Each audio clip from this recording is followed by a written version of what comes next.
شکست دے گا انشاءاللہ. یقیناً ماضی میں ہم بھی اور لاسٹلی ایئر مارشل صاحب مجھے کوئکلی ذرا کائنڈلی انلائٹن کیجئے گا.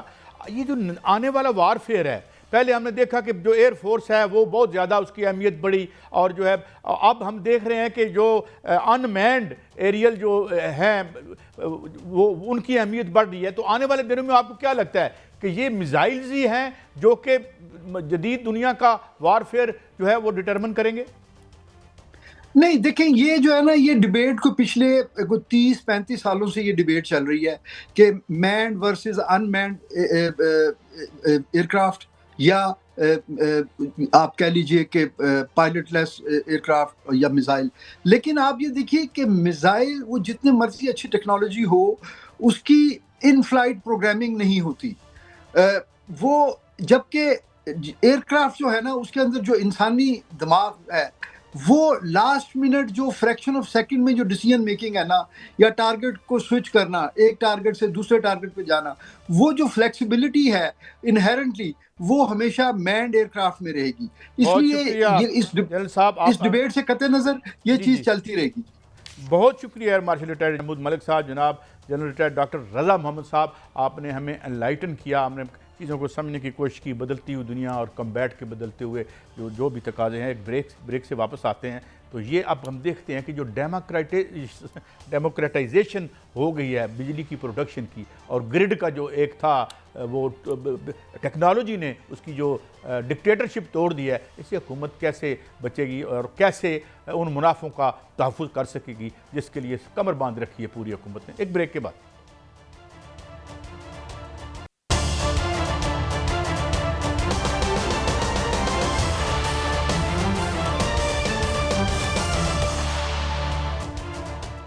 Welcome back. میاں صاحب، میں نے 2 دن پہلے ایک بڑا میننگ فل آرٹیکل دیکھا، کسی انٹرپرینیور جسے کہتے ہیں ان کا لکھا ہوا تھا، جس میں ایک اینگل جو میں نے دیکھا بڑا دلچسپ تھا. وہ یہ کہ پہلے تو جب یہ معاہدے کرتے رہے اور ہم ہمیشہ نالائقوں کے ہاتھ ہی چڑھے رہے ہیں نا پہلے دن سے، اگر ہم قائد اعظم اور ان کو بھول جائیں، اور اس کے بعد جو کہانی چلی.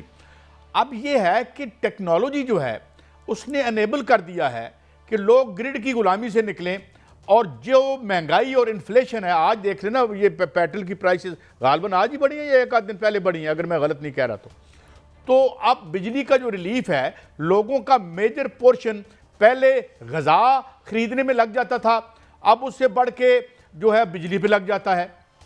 تو یہ فرمائیے کہ اب یہ ٹیکنالوجی نے ایک رستہ کھول دیا ہے. اب جو ود ان انورٹڈ کاماز جو آئی پی پیز کے مقدس منافع ہیں، جس کے لیے ہم نے جان تک لڑا دینی ہے، ان کو بچا پائیں گے ہم؟ اور آج جو آپ نے وہ اشتہار بھیجا، میں نے دیکھا بھی کہ جی وہ ہم سے کوئی رائے طلب کر رہے ہیں. ویسے ضرورت کیا ہے سارے کو رائے طلب کرنے دی؟ جی میاں صاحب کیا لگ رہا ہے آپ کو؟ دیکھیں قائد صاحب، وہ رائے جو طلب کی گئی تھی، آج فیصلہ آ گیا ہے نیپرا کا. نیپرا نے یہ کہہ دیا ہے کہ نظر ثانی کر دی گئی ہے. اب نیٹ میٹرنگ جو حکومت نے لاگو کی تھی، جس کو نیٹ بلنگ کہتے ہیں، نیا جو قانون لاگو کیا تھا، وہ تو لاگو ہو چکا ہے. لیکن جو نظر ثانی ہوئی ہے وہ یہ ہوئی ہے، جو کہ پہلے بھی اس میں لکھا بھی ہوا تھا کہ جو نئے صارفین ہوں گے، نئے جو معاہدے ہوں گے وہ اس قانون کے تحت ہوں گے جو نیٹ بلنگ ہے، اور جو پرانے ہیں وہ نیٹ میٹرنگ پر ہی مکمل ہوں گے. اب 2019 سے قائد صاحب یہ معاملہ بلکہ 2016 سے چلا ہوا ہے. 2016 سے اب تک جتنے بھی معاہدے ہوئے ہیں وہ تو ختم ہونے والے ہیں، تو وہ بھی اس میں آ جائیں گے. جو نئے صارفین ہوں گے اسی میں ہی وہ بھی آ جائیں گے. تو نظر ثانی جو وزیر اعظم نے نوٹس لیا تھا، وہ یہ نوٹس لیا ہے کہ انہوں نے کہا ہے کہ جو پرانے جو صارفین ہیں ان پر یہ لاگو نہیں ہوگا، نئے صارفین پر لاگو ہوگا. اور آپ یہ کہہ رہے ہیں کہ وہ معاہدے ختم ہونے والے ہیں، آپ کہہ رہے ہیں وہ معاہدے ختم ہونے والے ہیں، تو خدا نخواستہ آئی پی پیز کے منافعوں کو کوئی خطرہ تو نہیں ہے نا؟ ناجائز منافعوں کو دیکھیں قائد صاحب، ان کو خطرہ ہے. وہ ان کو خطرہ ہے. کیا؟ وہ اس طرح خطرہ ہے کہ اب یہ حکومت کے کورٹ سے، حکومت کے بس سے یہ بات نکل چکی ہے، کیونکہ اب ٹیکنالوجی اتنی ایڈوانس ہو چکی ہے کہ لوگوں کو گریڈ کی ضرورت نہیں ہے. لوگ ہائیبرڈ سسٹم پہ آ گئے ہیں. لوگ جو ہیں وہ یہ کر رہے ہیں کہ جتنا بھی سولر ہے اس میں انورٹر ہائیبرڈ لگا رہے ہیں، اور جو سارا دن خود یوز کریں گے اور شام کو بیٹریز پہ چلے جائیں گے، اور اس میں ان کو وہ گریڈ کو بجلی دیں گے ہی نہیں. تو جب گریڈ کو بجلی نہیں دیں گے تو 12,000 میگا واٹ اس وقت آف گریڈ ہے اور 6,000 میگا واٹ آن گریڈ ہے. وہ بھی آف گریڈ چلا جائے گا تو یہ 19,000 میگا واٹ بنتا ہے قائد صاحب. 19,000 میگا واٹ جیسے نکل جائے گا. لیٹ می پلے دی ڈیولز ایڈوکیٹ. ہم جو